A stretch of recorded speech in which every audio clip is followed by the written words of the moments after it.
Oi, oitavo ano, bom dia para vocês. E aí, como é que foi esse feriadão para vocês? Foi bom? Espero que sim, né? E as provas? Gostaram? Também espero que sim, estava fácil.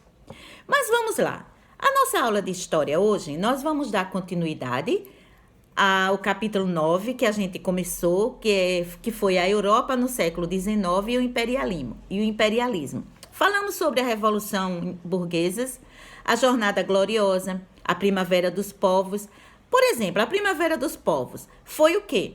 Foi um conjunto de revoluções de caráter liberal, democrático e nacionalista, iniciado por membros da burguesia e da nobreza que exigiam governos constitucionais, e por trabalhadores e camponeses que se rebelaram contra os excessos e a difusão das práticas capitalistas.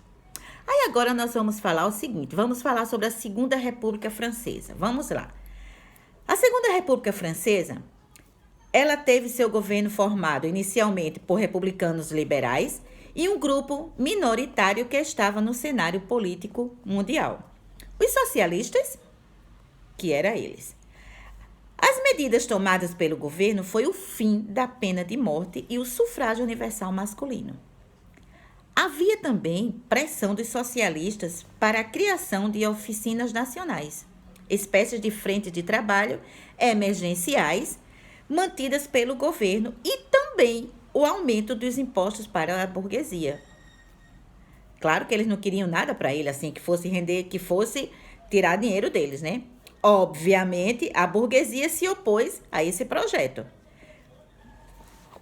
Luiz Bonaparte é eleito presidente e, ao assumir, justamente para evitar o conflito com o parlamento francês,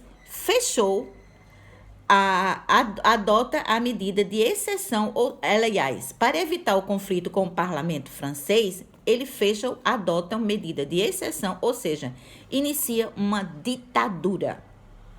E, por ironia, Karl Marx, dirigente socialista, chamou de 18 Brumário de Luiz Bonaparte, dando a entender que o sobrinho procurou imitar o tio. E no ano seguinte, ele conseguiu o título de imperador através de um plebiscito. Para você ver como são as coisas, né? O governo de Napoleão III preocupou-se em transformar a capital de Paris no novo centro urbanístico da Europa. Os cortiços e os casebres foram retirados para a construção de avenidas largas, belas praças. Só que o problema social francês não havia sido resolvido. E as pessoas que não se enquadravam no novo padrão da capital francesa era levada para algumas periferias. Então, quer dizer, aquelas pessoas pobres que não estavam se adequando com Paris do jeito que estava, eram levadas como se fosse para umas favelas. Napoleão III, ele foi preso e a população se aproveitou da fragilidade do governo para proclamar a república e foi instituído um governo provisório, que não solucionou a crise instaurada pela guerra entre França e Alemanha, que lutava pela sua unificação.